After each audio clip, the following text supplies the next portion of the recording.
Hello, my name is Emily Rose. I'm a professional Lenormand and tarot reader, and I also teach tarot readers and the mystically minded to read Lenormand like they're talking to a friend. And that is what we are here to talk about today. What the heck is Lenormand? How does it work? And what can it do? This video is for you, frankly, if you clicked into it, because that means that something about Lenormand has pulled you in, even if you don't quite know what it is, and you can watch this video and see if it's for you. Maybe you are a tarot reader and you're wanting to add some specificity to your readings. This can also be for you if maybe you're a Lenormand dabbler and you're kind of wanting to reinforce some basics, then this can be a great video for you. I do want to tell you, though, that I have a free 3-lesson Lenormand mini course. So if you already kind of are acquainted with it, that might be a good place to go. And that is linked in the description below. You can also find it at emilyrosedivination.com/mini course. So in this video today, we are going to talk about what Lenormand is and how it works. We're also going to discuss why we should even learn Lenormand, what are its capabilities, and what can it do. And I'm going to show you some example spreads, and you'll want to make sure to stick around until the end to see those and get some additional resources on how to start reading Lenormand and how you can begin a practice with them. So let's answer the most burning question first. What is Lenormand? Lenormand is a divinatory card system, and what it's kind of known for is being pretty straight up to the point and a little bit snarky and sassy when it wants to be. So if you've heard of tarot cards, then Lenormand is a card system kind of like tarot, but pretty different at the same time. If you're wanting to know the difference between Lenormand and tarot, I have a whole video on that, which I will link down below as well. But in this video, we're focusing mostly on just what Lenormand is. So why is Lenormand so great? I personally love it because it is straight up and it does not sugarcoat things. And you can also get very, very specific with it. That's one thing I hear a lot of people who are reading oracle cards or tarot cards, which are fabulous. I use them in my practice, but a lot of times it can be hard to get really, really specific with those right away. And Lenormand, I find, is very beginner friendly as well. And there's a lot of reasons for that, but I noticed that people tend to see pretty quick wins and immediate results reading Lenormand. And I find that people kind of build that inner self-trust faster with it because of that. Lenormand is primarily used for prediction purposes. Now, you don't only have to use it that way. That's just kind of the main way it tends to be used. So some of the types of questions you could ask Lenormand would be like, what's going to happen with this romantic connection that I have over the next year? You can ask Lenormand that type of question. You could ask something as simple as, tell me how the meeting tomorrow is going to go. Things like that. So you can get really granular. You can ask about today, tomorrow, the next hour, or you can go out and ask as far as a year. In my experience, it's pretty accurate. So you can do a lot with it and you can get really specific answers. I'm going to show you some examples later on, so you don't want to miss that. That's a little bit of what Lenormand can do. It can be predictive in that way. You can ask very specific questions and get specific answers. But another way, and very popular way that people use Lenormand, is in the grand tableau, or the big picture spread is another way of thinking about it. And in this spread, you literally lay out all 36 cards, and you can look at up to a year ahead with this spread. It's pretty incredible. It's really like a life map, and it's kind of the culmination of Lenormand learning when you're able to read a grand tableau, which I call the big mama spread. So Lenormand is really fabulous. It can do so much, and it's such a wonderful accompaniment if you already read tarot or you have another divination practice, but it can also stand alone on its own and give really straight up advice in addition to being predictive. When it comes to the history of these cards, I'll just give you the 50,000-foot overview. And then I would recommend looking at Mary Greer's blog post if you're interested and want all the ins and outs. It's really fabulous. Essentially, Lenormand is named after Mademoiselle Lenormand. Apologies for my terrible French accent. And she was arguably one of the most famous fortune tellers in history. She read for French aristocracy, and these cards are believed to be based on the system that she used. So that's kind of where the name comes from. And they have been pretty popular. Lenormand has been pretty popular in Europe and in other places. Brazil's another place that it's pretty popular. And the US is a bit late to the party when it comes to Lenormand. So that may be why you haven't heard about it. But in the last few decades, it's really come about and resurged in a lot of ways. So you can find a lot of Lenormand resources now. And it's really fabulous that we have finally arrived at the party here in the US. So the other burning question, how does Lenormand work? How do we actually read these cards? So there are only 36 cards in a traditional Petite Lenormand deck. That is not very many cards, especially if you're acquainted with tarot and other forms of cartomancy. So why are there only 36? That's because Lenormand is very lexical in nature, which means that you string the cards together and they create almost like a sentence. So rather than digging into just one card, which, you can ask, maybe a yes or no question or some other type of very simple question and just pull one card. Absolutely. But most of the time you're going to be reading Lenormand cards in pairs or more. 3 cards, 5 cards, 9 cards, and even all 36 in that grand tableau spread.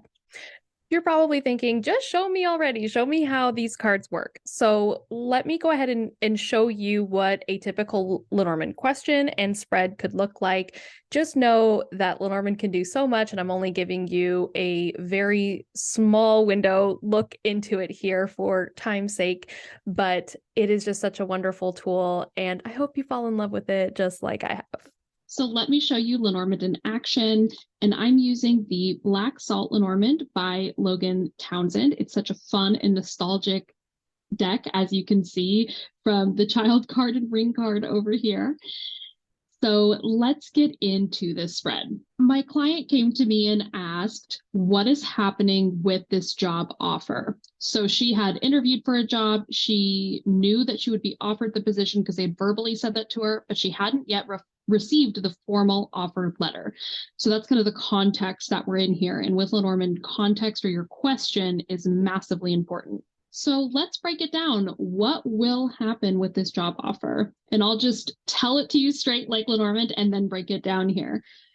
So it's saying the offer is taking a while and they're going to offer her less money than perhaps she anticipated, but she's still going to accept the job. See how straightforward that is? It's very, very straight up. So let's go ahead and break this down further. So how did I get here? Let's look at our first 2 cards here. We have the lilies, which represents patience and waiting as one possible meaning. And then we also have the letter, which is literally like an offer of some kind or an invitation. So we have that the offer is taking a while, which we already know. Usually the first 2 cards kind of hint at something we already know in most Lenormand spreads. So we already know it's taking a while. Then it's saying the central issue here is the fish. And fish in Lenormand is money. There are more interpretations for all of these cards that I'm saying, but these are just kind of some of the meanings based on this context. So the fish is money. The child card that follows next means small or less or fewer, depending on the context. It can also mean new in some contexts here, but we're talking about money. So how would we read that applied to money? This is less money, right? So less money.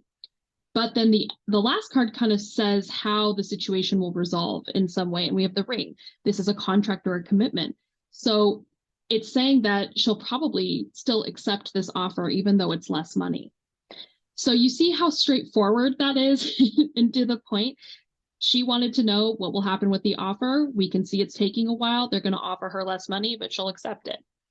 And I got real life feedback from her that they did offer her less money and she still accepted it. And one of the reasons, and getting more context from her, one of the reasons it was taking a while is because they were fighting about money internally.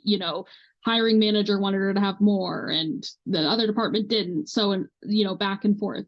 So you can really get a sense here of how that played out in real life and get it confirmed that way as well. And that's one of the benefits of asking short-term questions, is you can see how the cards play out. And that's how you build your relationship with the cards and build trust in them and in yourself in predicting. Let's look at another example. And this time, let's ask a money question.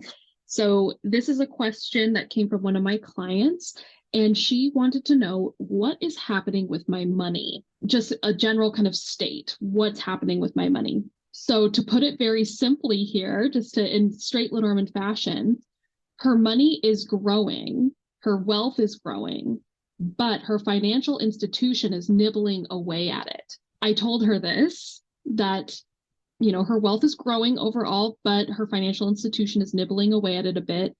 And then the next day she sent me a message and said, oh my gosh, they totally are. And she looked closer at her statements than she had before. And she found out that they were adding fees and things like that they did not explicitly tell her about before. So pretty crazy how accurate it is. But let me break down to you how I got there. So the bear is another money card in Lenormand. It's kind of like your wealth overall, though. So this is like 401ks. This is like your backup savings account. It's your overall wealth in general. So we see that that's her wealth, and the tree is about growth. It's slow growth, but it's growing. And so we can see that her wealth is growing, and it's kind of affirming our context here. Then with the mice in the middle, the mice is like a lot of people call it the robber mouse in Lenormand. It kind of nibbles away at things slowly and almost so you don't even notice that something's gone until you really look and you can see all the damage that the mice has done. So we can see here that the mice is nibbling away at this wealth that she's building. And then we have the tower here and the fish. So this combo here, tower is like an institution, the fish is money. So this is a financial institution that we can see here. And so we can see that her wealth is being nibbled away at by this financial institution. So that's the breakdown in terms of what's happening here. And this was so helpful for her to know, because she could go in and verify it in her life. And then she's able to intervene in a way that's appropriate for her. So that's what I love about Lenormand. You can do predictive things. You can ask questions about the here and now. You can ask for advice as well. There's all different kinds of ways to use it. I've only shown you a tiny bit of what Lenormand can do here with 5-card spreads, but you could do 3 cards, 5 cards, 7 cards, 9 cards, or all the way up to a grand tableau, and with all 36 cards out on the table. So there's so much potential with Lenormand and what you can do. And this is just a little taste of the Lenormand magic. Okay, at this point, you may be wondering, how do I start reading Lenormand? Or maybe you've been a dabbler and you're wondering, how do I get better? I highly recommend pulling 3 cards a day. That is a really great way to start. It's very doable. And I have support for you in doing that. So I have also linked in the description how to do a 3-card reading, which you can find on my website. And I have a free 3-lesson mini course to get you started reading as well. And that comes with a workbook and a little cheat sheet to get you going. So you can find that at emilyrosedivination.com/mini course and linked down below. So there are lots of resources for you. I also have the meaning for each and every Lenormand card on my website. So you can find all of the meanings for the cards there, and you can also find it here on YouTube. So you can really find all kinds of resources on my website alone. So what questions do you have? feel free to pop them down below.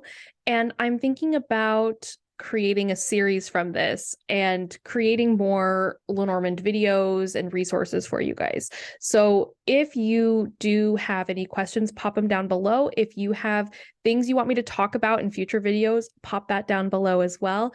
And of course, like and subscribe if you loved this video. Thank you all so much for joining me, and I hope to see you in the mini course as well. And I just look forward to your Lenormand journey, and thank you so much for including me on it.